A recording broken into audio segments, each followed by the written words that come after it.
दिनचर्या ठीक नहीं है, जैसे नींद पूरी नहीं होती, खाना ठीक नहीं है, तो फिर नोट के हिसाब से ज्यादा फायदा नहीं होने वाला। आपने सही पकड़ा। नोट यही समझाने की कोशिश कर रहा।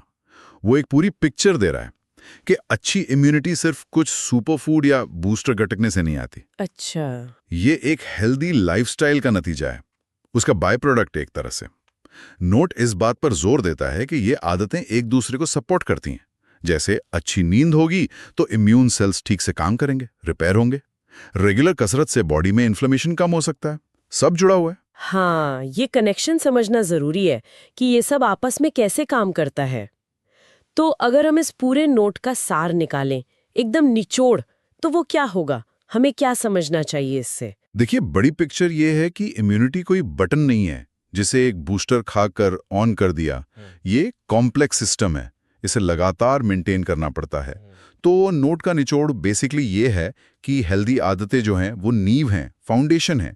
और ये जो प्राकृतिक बूस्टर हैं, हल्दी, अदरक, विटामिन सी वगैरह, ये उस नींव को और मजबूत करने में मदद कर सकते हैं। हाँ हाँ, लेकिन ये किसी खराब लाइफस्टाइल की भरपाई नहीं कर सकते। अगर नींव ही कमजोर है तो ऊपर की सजावट से क्या होगा? बिल्कुल सही। तो लबोलुबाब ये कि इम्यूनिटी बढ़ाना एक मिलाजुला काम है, जिसमें ये खास प्राकृतिक चीजें भी हैं और अच्छी लाइफस्टाइल की आदतें भी, दोनों जरूरी हैं। एकदम सही। और यहीं से एक सोचने वाली बात निकलती है जो नोट सीधे सीधे नहीं कहता पर इशारा करता है। नोट में प्राकृतिक बूस्टर और लाइफस्टाइल आदतें दोनों का जिक्र है, हाँ, पर इनका आपस का रिश्ता कितना गहरा है? मतलब अगर किसी की नींद, खान पान, स्ट्रेस लेवल ये सब गड़बड़ हैं, तो क्या कोई एक बूस्टर, मान लीजिए सिर्फ हल्दी लेना या सिर्फ विटामिन सी लेना, क्या वो वाकई कोई बड़ा फर्क डाल पाएगा?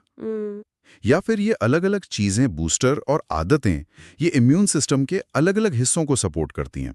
ये एक सवाल है जिस पर आगे सोचा जा सकता है।